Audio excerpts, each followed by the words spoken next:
En un par de ocasiones me ha tocado cubrir diferentes canales dentro de esta serie, pero creo que nunca me ha tocado explicar a una persona tan descarada cuando hablamos del mundo de la creación de contenido. Dentro de YouTube existe un canal con el nombre de V-Bots Only Vendetta. El canal sigue activo a día de hoy y cuenta con más de 1300 videos publicados. A simple vista parece ser una persona queriendo documentar su día a día, su experiencia jugando League of Legends desde el teléfono y su increíble fascinación por acosar mujeres. Gran parte de estas mujeres siendo incluso menores de edad. El canal fue creado el 19 de noviembre del 2020 y 2 días después publicó su primer video llamado Soy V-Bots Only y he vuelto porque hay una luz que nunca se apaga. Aquí solo muestra un restaurante coreano y menciona que está de vuelta a pesar de ser este su primer video público.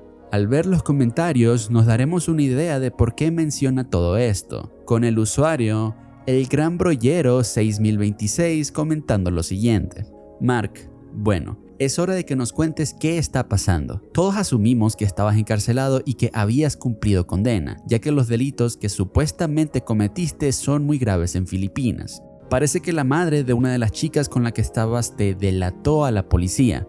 ¿Venganza? Ned Kelly y otras personas están muy contentas de que la policía te atrapara. ¿Venganza? Incluso Ricky habló mal de ti. ¿Venganza? Quizás Filipina P pueda escuchar tu historia. Búscala. Se ha convertido en la nueva sensación de la bloguerósfera filipina mientras estabas fuera. La venganza se sirve mejor fría. Y nuestro usuario respondiendo: los santos siempre deben ser considerados culpables hasta que se demuestre su inocencia. Aquí es donde quedó la incógnita de qué coño está pasando. Y no fue hasta su tercer video que logramos obtener una respuesta. V-Bots Only acusado de violación y trata de personas. Fue arrestado en Filipinas. El video es extraño.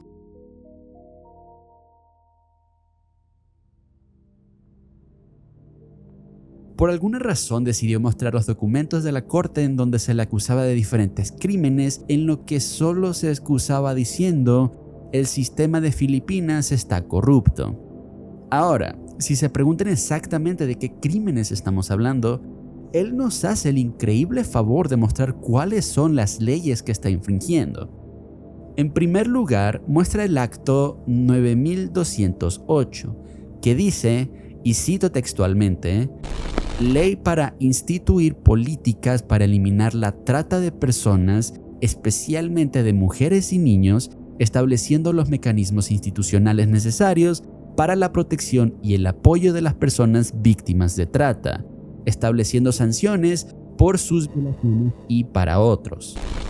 Seguido muestra un documento donde sí se le acusa de violación y el último documento donde hablan del acto 9775, donde él menciona que se trata de actividad criminal en línea, pero una simple investigación de menos de un minuto nos dice: ley que define el delito de pornografía infantil, establece las sanciones correspondientes y para otros fines. Esto no se trata de una simple actividad criminal en línea. Aquí es donde haré una pequeña pausa solo para explicar el término de V-Bot. Buscando en línea, esto parece ser el término que se usa mucho en Filipinas para referirse a una mujer atractiva. Sin embargo, el término comenzó a ganar popularidad en TikTok y comúnmente se asociaba con mujeres jóvenes, gran parte de ellas ni siquiera llegando a los 18 años de edad. El canal se me hizo bastante extraño y decidí seguir investigando usando como referencia el lugar donde encontré la información, siendo el subreddit de Deep Into YouTube, donde comparten una noticia que decía: detienen a un hombre por tráfico de menores en Laguna. Aquí es donde se menciona a Mark Christian Cately, conocido también como Dino Ferrari y William Modena. El inspector jefe John Paras, jefe de la Oficina de Delitos Cibernéticos de la Policía en Calabarzón, declaró que el caso se originó a partir de la denuncia de una madre cuyas 2 hijas de 14 y 15 años fueron víctimas de Cately. Según las víctimas, les tomaba fotos desnudas, a veces mantenían relaciones sexuales con ellas y luego publicaba las imágenes en internet, dijo Paras en una entrevista telefónica el sábado. Parras añadió que el sospechoso presuntamente estaba detrás de un sitio web pornográfico llamado Bbots Only, que atendía a pedófilos en el extranjero. La situación se vuelve más turbia cuando ves las imágenes que se usaban para promocionar el sitio. Si bien no son explícitas, el hecho de que usaran menores con el nombre de la página ya te deja mucho que pensar. Existe también un video que muestra cómo detuvieron a Mark, donde se le puede ver en un hotel con las dos víctimas descritas en la noticia anterior. Como ya vieron, luego de cumplir una corta condena, simplemente regresó a internet para hablar mal del gobierno de Filipinas y parece no haber aprendido nada. No puedo decir con seguridad que sigue con esta misma actividad, pero considerando el tipo de contenido que sigue subiendo a su cuenta y que tiene su información de PayPal y de Bitcoins en su descripción del canal, no sería una sorpresa para nadie que este fuese el caso.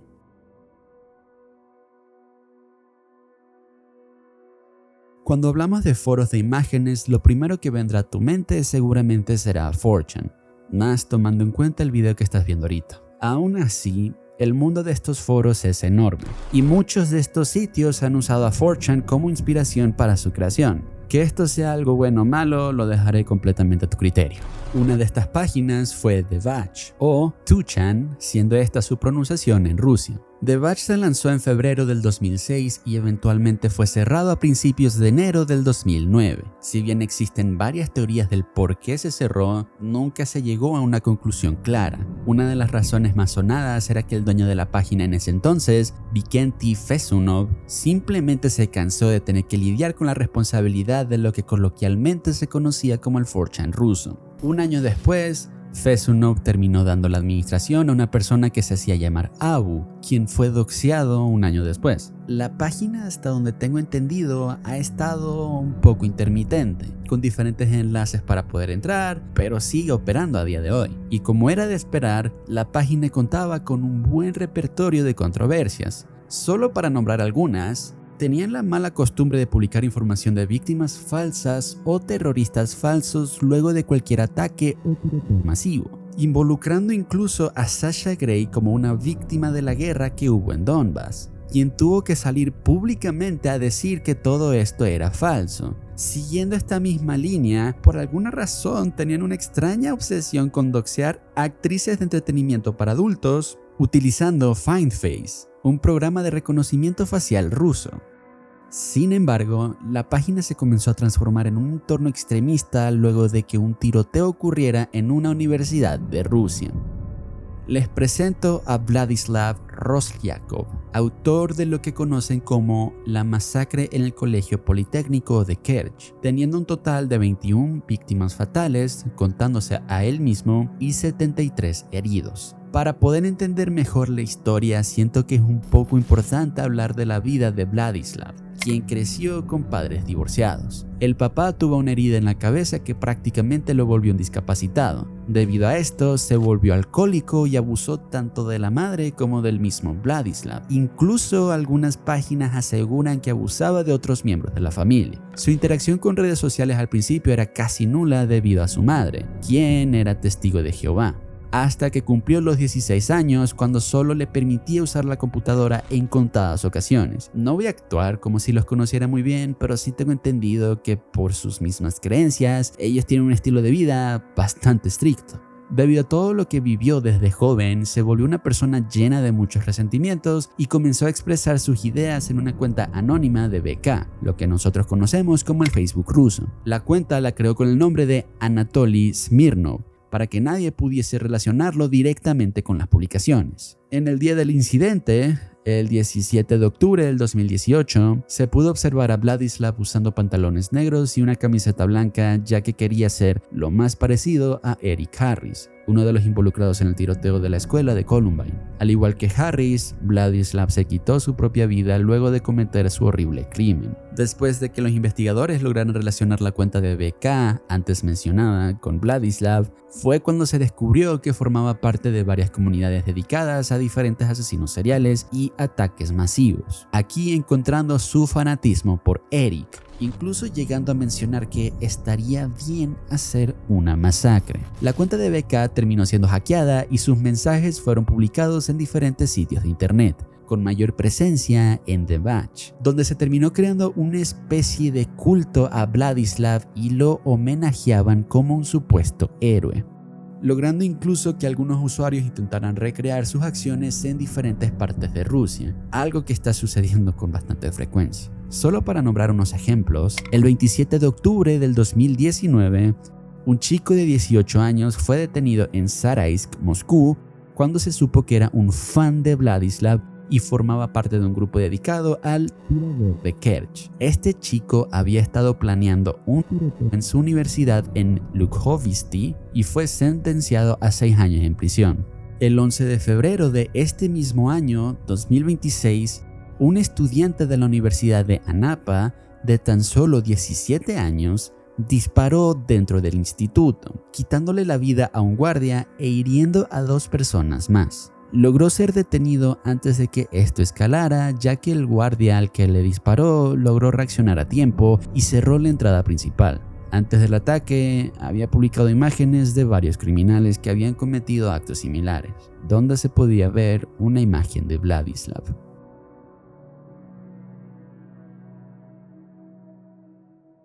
José Ángel Ramos Betts fue un joven que, al igual que muchos de nosotros, quiso entrarle al mundo de la creación de contenido. Creó su canal, Angelisho Betts, el 24 de enero del 2016, publicando su primer video el 23 de abril de ese mismo año, un video llamado Marshmallow Alone Full Version Music Blocks.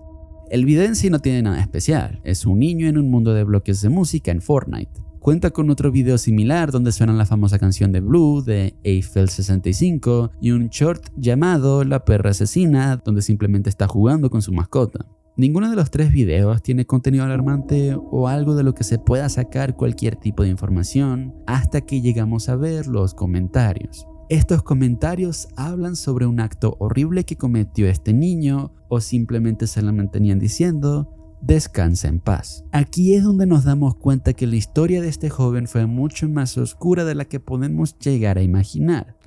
José Ángel nació en el 2008 en una familia bastante problemática. Su mamá lastimosamente falleció pocos años después de su nacimiento y su padre, José Ángel Ramos Jiménez, pasó gran parte de su tiempo en prisión debido al tráfico de metanfetamina en El Paso, Texas. Hasta donde he podido investigar, gran parte de la familia, por parte del padre, contaban con algún antecedente con el narcotráfico dentro y fuera del país. El abuelo, con quien vivía en el momento del horrible acto del que hablaré en un momento, tenía sus cuentas bancarias congeladas debido a transferencias irregulares de dinero, involucrando millones de dólares entre él y su hijo, el padre del joven. Se presume que la abuela, por el lado del padre, también estaba involucrada en este mundo y que la abuela materna había sido asesinada. ¿Qué fue lo que pasó? El 10 de enero del 2020, en Torreón, México, José Ángel, de tan solo 11 años, realizó el tiroteo en el Colegio Cervantes, matando a una profesora e hiriendo a 6 personas más. Al final, el joven se quitó su propia vida. Las armas con las que se cometió este acto se le fueron dadas por su propio abuelo. Esto se sabe luego de que se filtrara la conversación de WhatsApp entre el abuelo y lo que asumo era la tía del niño. ¿Por qué se las diste, papá? ¿Ves lo que pasa? Cuando lo vi no me sorprendí. Sabía que fuiste tú quien se la dio. No podía detenerlo, fue su voluntad. El abuelo fue declarado culpable por la estupidez tan grande que cometió. Negligencia total. Las reacciones del hecho no se dieron a esperar, con incluso el gobernador de Torreón de ese entonces, Miguel Riquelme Solís, culpando al juego de Natural Selection. Al parecer, el niño de 11 años de edad fue influenciado por un videojuego que se llama Natural Selection, del cual en su playera tenía el nombre. Si bien es cierto que la camisa del niño decía eso, al final la teoría terminó con que el joven agarró inspiración en el tiroteo de Columbine, ya que, como en el caso anterior, su apariencia era similar a la de Eric. Al final, el gobernador retractó su comentario.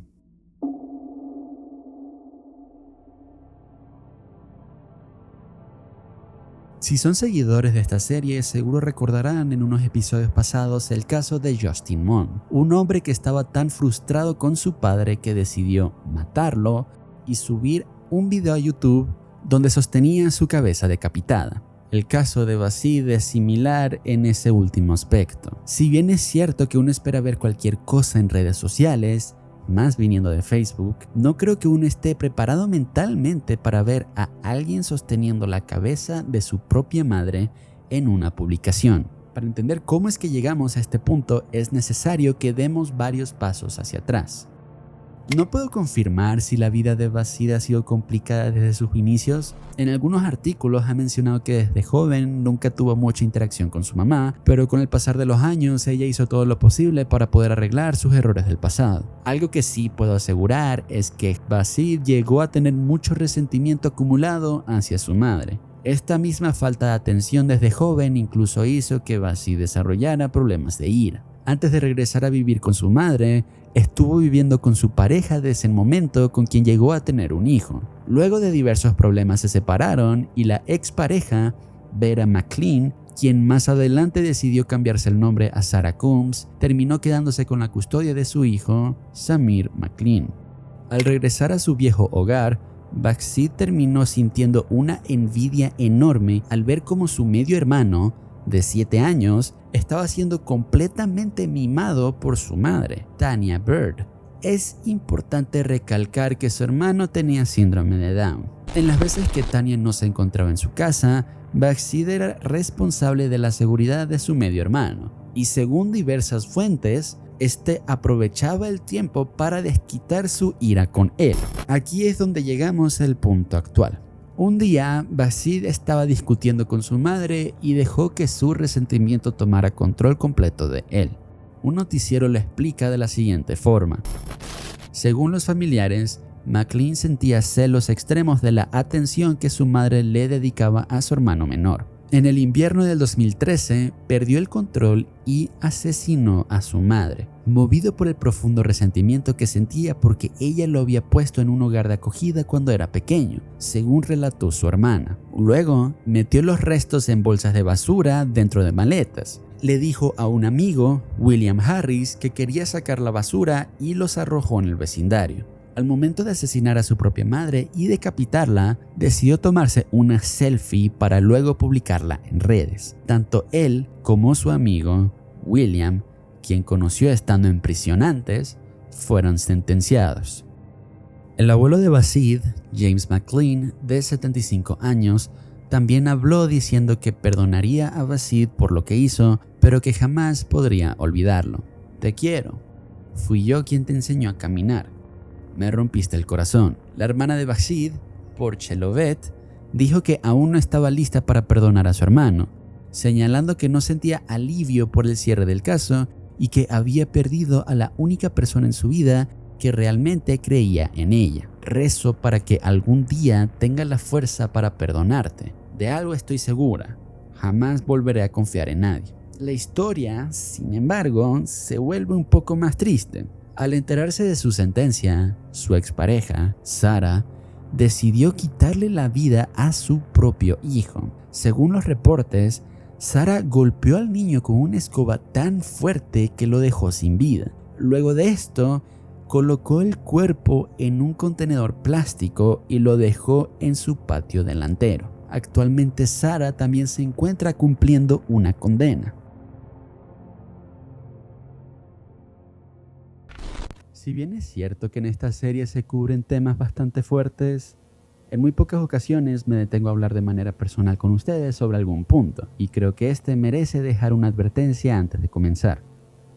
No voy a decir el nombre del foro en ningún momento, y en la edición haremos lo posible para poder cubrirlo lo más posible. Entiendo que esto probablemente no sea suficiente, pero debo cumplir mi parte también al hablar sobre los peligros de Internet. Si eres una persona sensible al tema del suicidio, por favor, considera esta mi única advertencia. Para sorpresa de pocos, esta historia comienza en Reddit.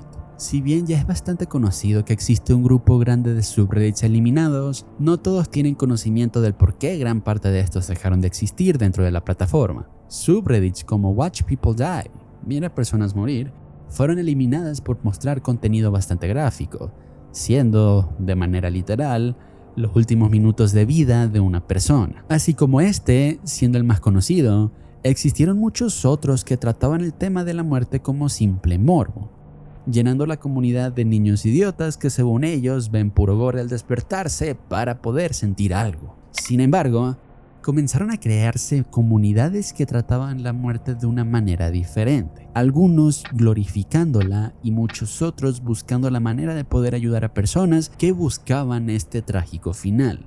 Dentro de estas comunidades se creó SS, un foro creado con el propósito de discutir sobre el suicidio de manera abierta.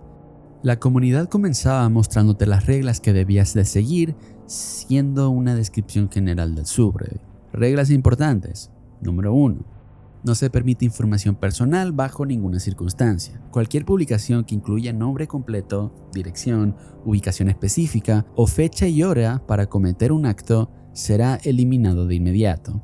Número 2. No se permite publicar ni solicitar fotos o videos amateur de actos ni ningún contenido gráfico en general. Se permiten documentales o videos de noticias, pero no grabaciones de webcam ni videos caseros de intentos de Las publicaciones de texto se evaluarán según su contenido. Por favor, eviten el contenido más explícito del necesario para transmitir su mensaje. Número 3. No se permiten publicaciones que soliciten o discutan el acto físico de ni los métodos para hacerlo, y serán eliminados. Asimismo, se eliminarán los enlaces directos a sitios web que ofrezcan kits de Finalmente, no se permiten invitaciones ni solicitudes de pactos y serán eliminadas. Otros subreddits han sido eliminados por discutir públicamente este tema y no queremos que eso suceda aquí. Existen fuentes externas en internet para este tipo de información. Número 4. El spam será eliminado. Aquí es donde comenzó el primer problema. Si bien al leer esto podrías pensar que es una comunidad donde simplemente están intentando entender el acto, las reglas fueron rotas casi desde el principio, y la moderación del subreddit no se molestaba por hacer algo al respecto. Esto hizo que el subreddit eventualmente fuese baneada por la plataforma. Es curioso si te pones a pensar que esta comunidad fue baneada y otras similares siguen activas a día de hoy, aunque algunas en cuarentena, solo demostrando que a los moderadores les daba igual lo que se terminara publicando aquí. Si bien es cierto que no se publicaba contenido explícito hasta donde yo tengo entendido, se sabe que aquí constantemente se publicaban instrucciones y recomendaciones sobre cómo. Luego del cierre del subreddit se terminó creando un sitio web con el mismo nombre que cubría el mismo tema, aunque el dueño del sitio web no es el mismo administrador del subreddit. Al entrar al sitio somos presentados con 4 opciones principales: noticias, off-topic, recuperación y discusión sobre el siendo este último el más activo de todos. Aquí vamos a poder encontrar desde recomendaciones a cómo quitarte la vida, a todo tipo de personas apoyando o incluso alentando a que cometas este acto. Desde su creación, el sitio se ha visto envuelto en cientos de controversias debido a su contenido, con incluso la BBC, New York Times y muchos otros noticieros investigando la plataforma, encontrando lo que se presume ser más de 100 muertes relacionadas con el sitio web. No existe un número exacto de muertes que han tenido alguna relación directa con el foro, pero ese parece ser un número aproximado entre todas las investigaciones. Se conoce de 2 adolescentes que se suicidaron en Roma y tras la investigación se encontraron conversaciones dentro del sitio donde les daban indicaciones a estos jóvenes sobre cómo hacerlo, terminando haciendo que el sitio web fuese bloqueado de Italia. Con el tiempo, el foro también fue bloqueado en Australia y Singapur. Todas estas declaraciones terminaron empujando al dueño del foro, alguien con el nombre de usuario Marquis, a dar sus opiniones al respecto, comentando que el foro nunca ha sido pero sí pro elección. Simplemente con investigar un poco vas a pensar todo lo contrario. Ahora, no pienso actuar como si yo fuese un experto en el tema, ni mucho menos voy a intentar cambiar tu forma de pensar las cosas. Pero es inevitable pensar que el foro se utilizaba con el simple propósito de apoyar las decisiones de los demás, cuando no toma más de 5 minutos encontrar una publicación alentando a las personas a dar ese paso. Voy a tomar una pequeña pausa aquí para decir que tu salud mental siempre debe ser prioridad y si no te encuentras bien, deberías buscar ayuda profesional y no dentro de un foro de internet que tal vez no tenga las mejores intenciones. Con el tiempo, el registrador de dominio que llevaba la página, Epic, prohibió el sitio ya que supuestamente menores utilizaban la página. Esto hizo que perdieran el .com. Para la mala suerte de Marquise, Epic fue hackeada y se filtró su base de datos, dando con los nombres de las personas involucradas con el foro. Marquise se descubrió que era un hombre llamado LaMarcus Small y se descubrió que otra persona ayudaba con la administración de la página, un uruguayo llamado Diego Joaquín Galante, conocido como Sarge. Con esto también se descubrió que ambos eran administradores de diferentes foros incels, siendo SS el único foro administrado por ellos en permitir mujeres. Como nota final, porque sé que el tema podría extenderse mucho más si me adentro en la vida de estas personas, el foro sigue activo a día de hoy, pero con nuestro administrador. LaMarcus ha sido cuestionado varias veces en persona sobre su relación con la página y parece que no se conoce el rostro de Diego de manera pública, aunque de esta sí no estoy tan seguro.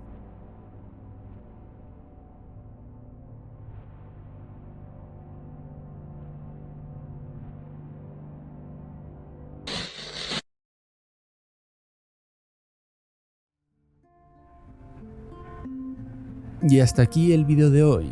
Si tienen recomendaciones sobre diferentes temas que les gustaría que cubriese en esta serie, por favor, háganmelo saber en los comentarios. Y si el video les gustó, sería de gran ayuda para mí que se suscribieran. De esa manera no estarían perdiéndose del contenido que esté publicando. Esto ha sido Gonsma y nos vemos en el próximo video.